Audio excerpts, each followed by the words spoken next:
Hey everyone, it's Shirley Colley Johnson from Solistic Wellness, and today I'm talking about this upcoming full moon. So, this is a big full moon coming up Monday, April 15th, which is also tax day. So, hopefully, you are on top of that and don't have to worry about it on that day. But if you are, it'll be all good too. This upcoming full moon is in the sign of Libra. Libra is an air sign.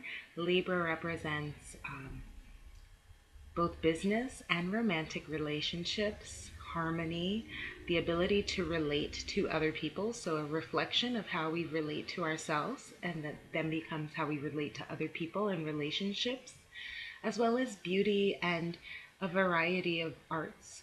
Libra also is represented as the scales, and as we know, the scales often represent justice. So, Libra is also about justice and about balance. Balance. I love the word balance because the more that I live every day, the more that I realize my life is really a constant ebb and flow, seeking balance all the time. And maybe you can relate to that, maybe you can't. Maybe you're very balanced, but many of us are very imbalanced. And that's okay. I think part of the dharma of life is to figure out how to be balanced and how to continue to be in a dance of moving into balance with grace and compassion for ourselves and wisdom to know when we need to. I said a little more about that than I wanted to. But anyway, moving forward, the full moon is a time of expression. It's a time of looking at what we were working with for the new moon back on March 30th, and then seeing where those seeds that we planted are in the full during the full moon. So maybe some of those things have started to come to fruition. I think it's a beautiful time to offer some gratitude for how things are evolving, and also a time to celebrate, a time to dance, a time to party, a time to just let yourself be in your fullness. So mimic the moon, be like the moon, be full, share that fullness, share, and then be very, very thankful.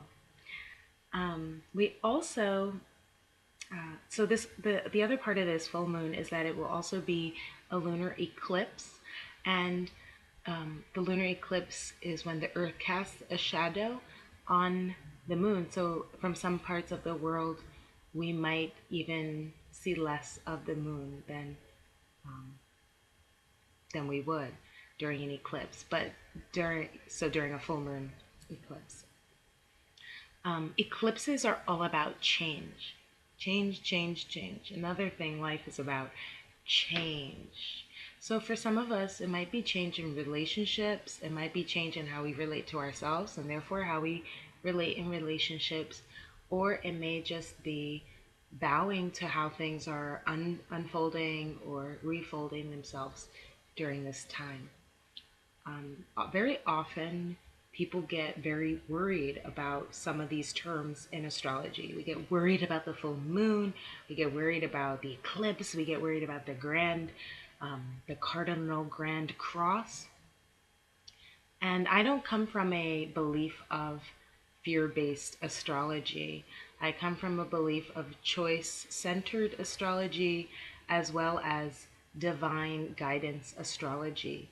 That doesn't mean that there will not be challenges. No, not at all. Challenges are the way that we grow, they are the way that we expand ourselves and the way that we walk more fully into ourselves and into our destiny. However, I don't believe in being afraid of the Grand Cross or afraid of the changes that will come in the lunar eclipse. Um, so I offer that to you if you've been worried about some of these upcoming astrological alignments. Stop for a minute. Remember that all of these alignments are here to serve you and are here to serve the whole society. So I hope that is helpful. I hope that you can walk in faith during this next week with the full moon, the eclipse, and the Grand Cross, which is another video in itself. And just keep trusting the process. Keep, keep breathing. Breathe when it gets easy. Breathe when it feels not as easy. And just keep remembering it's all happening to serve you. Namaste.